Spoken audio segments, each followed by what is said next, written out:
All right, Reaves here with Statsman Bruno, getting an exclusive interview. How's it going, man? I'm doing great. How are you? Looking Thank you so much. He even let me borrow his hat. The rest is all me. All Reaves all the time. I can't compete with that. I really can't. Where do you get these? Everywhere. I just go to random places and say, do you have something in color? And they're like, yeah, we have blue, we have brown. No, no, no. Give me something yellow. And they just kick me out. Okay, now, other than, you're at the analyst desk, you talk a lot about the stats. What is your responsibilities as far as the games go? What are you doing during the games? What do you like to talk about after the games other than what we see on camera? Well, mostly I'm the only person that actually stays on the panel and watches the game. So my job is to brief everyone else on what happened and then act as if I don't know, just to make them look more or less okay. I like to be the clown, and they are really the experts, but in reality, it's all me. Now, when you're not here, how much tell us a little bit about what you're involved in the community. For anybody that doesn't know at this point, shame on you. But let us know what you do when you're not at the International, when we see you the most. What are you doing when you're at home? Well, I still do some statistic gathering. Now there are a couple of sites that are also doing the same, and they're doing a great job. So shout out to especially that Dota is one of the greatest sites there so far. I'm also exploring some other I think projects, I could say.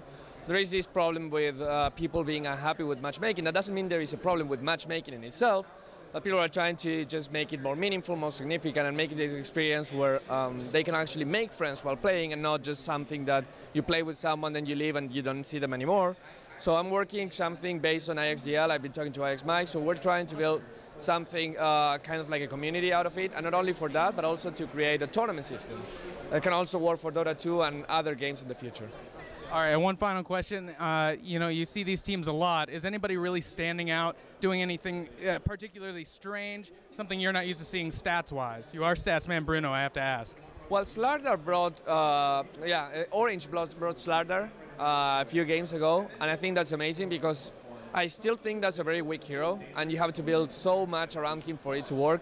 They actually made it work, so I'm proud of that because, I mean, it's not mine doing, but I'm really happy for them because when you see something like that, it's like clearly the player saying, I want to play this hero, and I'm going to do all the best around to play around that hero and make it work, even though the hero is weak.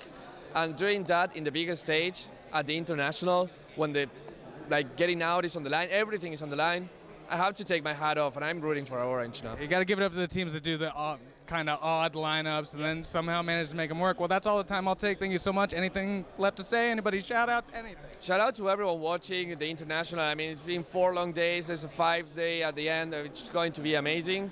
I mean, if your team is gone already, keep rooting for someone else because everyone here deserves it. And if you're rooting for some of the 4 teams that are left, good luck to you and hope your team wins. Absolutely. Well, thank you so much. All right, guys, take it easy.